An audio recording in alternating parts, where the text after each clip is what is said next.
নমস্কার বন্ধুরা, গীতার কুকিং চ্যানেলে আপনাদেরকে স্বাগত জানাই। তো আজকে আমি আপনাদেরকে বানিয়ে দেখাবো ছাগলের মাথা রেসিপি। তো এখানে আমি ছাগলের মাথাটাকে ভালোভাবে কেটে কুটে পরিষ্কার করে এখানে রেখে দিয়েছি।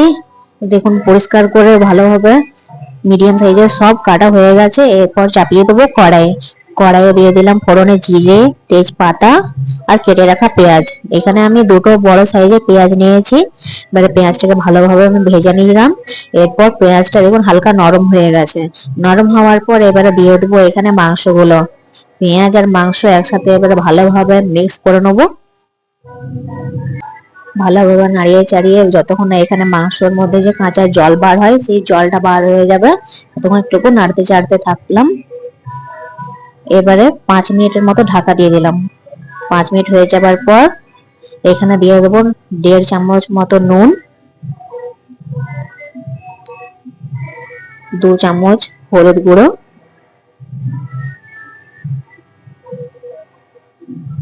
এরপর এগুলোকে ভালোভাবে আমি নেড়ে চেড়ে নেবো যাতে ভালোভাবে মিক্স হয়ে যায়, সেরকম ভাবে নেড়ে চেড়ে নেবো। দেখুন এখানে ভালোভাবে মিক্স করা হয়ে গেছে, হলুদ আর নুনে ভালোভাবে মিক্স করা হয়ে গেছে। ভালোভাবে মিক্স করে নিচ্ছি যাতে যে কাঁচা জল বার হয় সেই জলটা ভালোভাবে টেনে নেব। তারপর দিয়ে দেবো এর মধ্যে আলু। আমি এখানে আলু দিয়েছি, আপনারা চাইলে নাও দিতে পারেন। আর তারপর দিয়ে দিলাম একটা গোটা কাটা টমেটো। তবে টমেটোটা অবশ্যই দেওয়ার চেষ্টা করবেন, কারণ টমেটো দিলে মাংসর যে টেস্ট থাকে সেটা একটু ভালো হয়।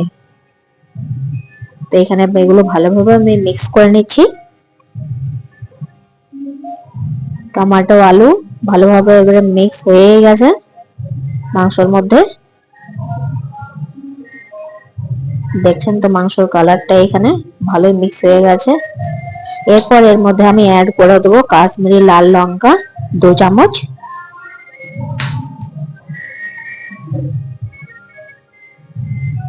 তারপর 1 চামচ ধনে গুঁড়ো, আর 1 চামচ আমি এখানে ফ্রাই করা ধনে গুঁড়ো আছে এখানে, সেটা আমি দিয়ে দিয়েছি। আর এখানে বাটা মশলার মধ্যে আছে আদা, রসুন, কাঁচা লঙ্কা, জিরে, গোলকি বাটা। এটা এবারে এর মধ্যে দিয়ে দিলাম। এটা এরপর এবারে মাংস, আলু, টমেটো এর মধ্যে ভালো করে এটা মিক্স করে নেবো ভালোভাবে নেড়ে চেড়ে, যাতে মশলা আর মাংস ভাবে ভালো কষানো হয়ে যায় সেরকম কষিয়ে নেবো 5 মিনিট।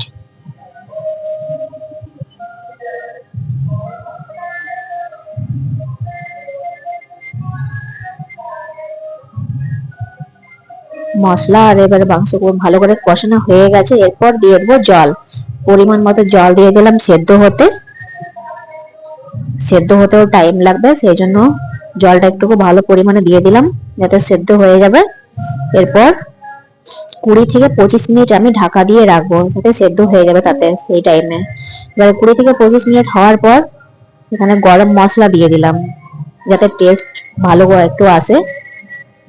গরম মশলা বাটা দিয়ে দিলাম। এবার একটু ভালো করে মিক্স করে নিলাম যাতে মিক্স হয়ে যায় মাংসের মধ্যে গরম মশলা। আর এখানে এবারে কেটে রাখা আমি ধনে পাতা দিয়ে দেবো। কেটে রাখা ধনে পাতা দিয়ে দিলাম। এরপর একটু ভালো করে মিক্স করে নেবো এটা, তাহলে তরকারি রেডি। তো আমার রেসিপিটা কেমন লাগলো আপনারা একটু কমেন্টে অবশ্যই জানাবেন। আর নতুন হয়ে থাকলে চ্যানেলটিকে সাবস্ক্রাইব করতে একদম ভুলবেন না।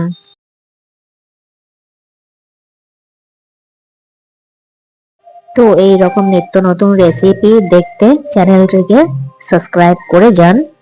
আর আবার দেখা হবে নেক্সট ভিডিওতে, ততক্ষণ টাটা।